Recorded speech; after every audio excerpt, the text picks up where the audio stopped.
Mesdames, Messieurs, bonjour et bienvenue sur notre chaîne YouTube. L'information vous place au sommet du monde.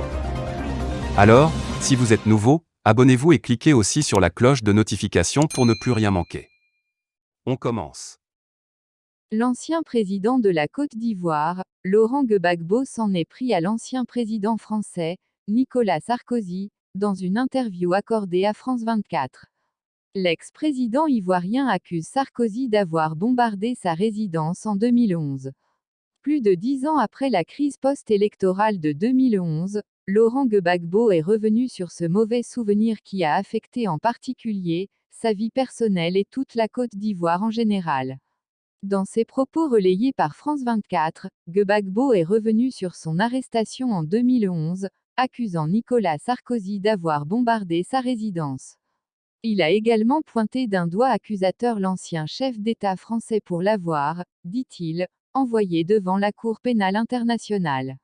Pour rappel, la crise post-électorale de 2011 avait opposé les partisans de Laurent Gbagbo, alors président de la République de la Côte d'Ivoire, au camp d'Alassane Ouattara, qui revendiquait la victoire présidentielle. Selon la chronologie des faits, le camp Ouattara a bénéficié de l'aide de la force française dépêchée sous l'égide de Sarkozy, pour enfin arrêter Laurent Gbagbo. Accusé de crimes de guerre et crimes contre l'humanité, Gbagbo a été traîné devant la Cour pénale internationale, CPI. Fait prisonnier à La Haye, le Woody Mama a été incarcéré pendant 10 ans avant d'être acquitté par la CPI, après un combat judiciaire très atypique. En moins d'une semaine, Laurent Gbagbo aura fait 2 sorties des plus suivies. Et les propos qu'il a tenus lors de ces sorties resteront encore, pour longtemps, dans la mémoire collective comme des propos qui auront fait mouche. Ils ont sans doute plu à ceux qui attendaient de lui un discours politique comme il sait si bien le faire, mais aussi, ils ont déplu à ceux qui ne l'attendaient pas dans ce registre. L'un dans l'autre, Laurent Gbagbo aura réussi à jeter un pavé dans la lagune ébriée d'Abidjan. Tant dans son discours de clôture du congrès constitutif du PPACI le 17 octobre que dans l'interview qu'il a accordée à la chaîne de télévision France 24 le 19 octobre. Sur sa retraite politique, l'ex-chef de l'État n'a pas fait mystère de sa détermination à rester au devant de la scène politique. Aux grandes dames de ceux qui rêvaient déjà le voir jeté aux oubliettes. C'est moi et moi seul qui déciderai, sous quelle forme je ferai la politique. C'est moi et moi seul qui déciderai sous quelle forme je continue mon combat. Ce n'est pas le problème des autres, ça n'appartient pas à d'autres de fixer le terme de ma carrière, ça m'appartient à moi et à moi seul. En ces termes, il balaie ainsi du revers de la main les arguments de ceux qui estiment qu'il doit arrêter la politique. À cela, Laurent Gbagbo dit de passer de main. Et ce n'est pas pour leur faire plaisir. Sur la question de la limitation de l'âge et de mandat, moi je suis pour la limitation des mandats à 2,02. La démocratie, c'est ça aussi. On adopte les textes. On n'est pas obligé de dire 2,02 mandats. Mais une fois qu'on a mis 2,02 mandats, respectons les 2,02 mandats. Si on ne veut pas faire 2,02 mandats, on ne met pas les 2,02 mandats dans le texte, tranche Laurent Gbagbo, pour qui c'est le non-respect des textes Constitution qui crée le cafouillage. Sans les nommer, il connaît donc les cafouilleurs. L'homme toujours égal à lui-même sur son bilan à la présidence, il y en a, j'ai écouté quelqu'un dire que, Gbagbo, quand il était là, il n'a rien fait. Mais si, j'ai commencé et on m'a fait la guerre, comme quoi, si on l'avait laissé travailler, l'on serait fondé à juger son bilan.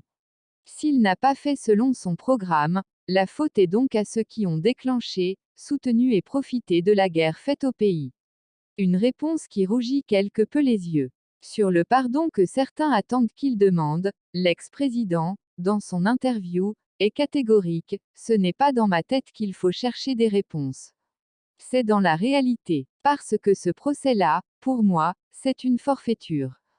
Point. Il rappelle ainsi qu'il n'a rien fait qui devrait lui valoir les assises de la CPI.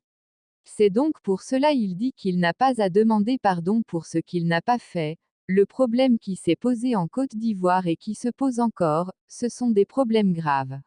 Il ne faut pas s'amuser avec. Il faut les mettre sur la table, les discuter, dégager les responsabilités des uns et des autres et prendre des décisions au niveau de l'État pour avancer.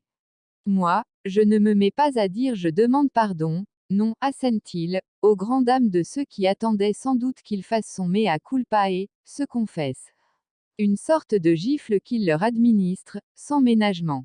Une amnistie de la part du président Ouattara. Moi je n'attends rien. Coupe Gbagbo. Comprenne donc qui pourra. Il est donc droit dans ses bottes. N'en déplaise à ceux qui continuent de l'accuser. Des pics qui ne manquent pas de piment sur la suffisance et la mégalomanie des politiques, pour Gbagbo, ceux qui se prennent pour des grands ne le sont nullement, parce qu'ils ne font rien de grand, quand tu vas à l'Élysée et que tu montes les escaliers. Le président français descend les escaliers et la garde est là, à droite, et tu la salues, tu te prends pour un grand rire, mais est-ce que celui qui t'accueille te prend pour un grand? Est-ce que la réalité te considère comme un grand? La réalité des faibles, la réalité politique. Se moque-t-il? Sur la question des prisonniers politiques et des exilés, il nous faut continuer à dire au gouvernement de Côte d'Ivoire qu'il faille que nos frères exilés reviennent. Il faut qu'ils reviennent, parce que ou bien, on a dépassé une difficulté ou bien on ne les a pas dépassées. Mais si on a dépassé une difficulté et que le problème est résolu, pourquoi accepter encore qu'il y ait des camarades en exil dans des conditions désastreuses? Faisons-les venir, dira-t-il des exilés. Quand pour les prisonniers, il insiste dans son discours du 16 octobre, des gens sont allés en prison à cause de moi je suis au dehors, eux ils font quoi dedans? Aujourd'hui, moi je suis au dehors, et ils font quoi dedans? Dedans. Ils n'ont plus rien à faire en prison dès l'instant où j'ai été acquitté et libéré. Dès cet instant, ils n'ont plus rien à faire en prison. Je le redemande, il faut que nos compatriotes, qu'ils soient civils ou militaires, reviennent nous retrouver au dehors. Le 10 ans, Gbagbo met en jeu la responsabilité du régime quant à la réconciliation des cœurs. Et cela ne plaît pas forcément. Le retour dans l'arène qui dérange sur le dialogue et la réconciliation, dans son interview à France 24, il ne s'en cache pas, j'espère qu'une rencontre prochaine, avec Ouattara, aura lieu surtout pour fixer les nouveaux caps.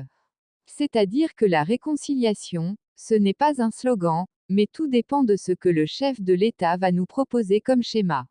Je pense qu'il faut solder tous les comptes et puis se mettre en chemin. De fait, pour lui, le dialogue doit permettre de savoir qui a fait quoi, pour que le pays soit dans cette situation déplorable. Et pourquoi? Cette façon de le dire ne plaît pas non plus à ceux qui le voulaient muet. Du retour de Guillaume, je souhaite que la Constitution soit appliquée. Dans notre Constitution, il est dit qu'aucun Ivoirien ne doit être contraint à l'exil. Et je souhaite que cette Constitution soit appliquée. Et si nous avons écrit cela dans la Constitution, cela correspond à beaucoup de choses dans la tête des Ivoiriens.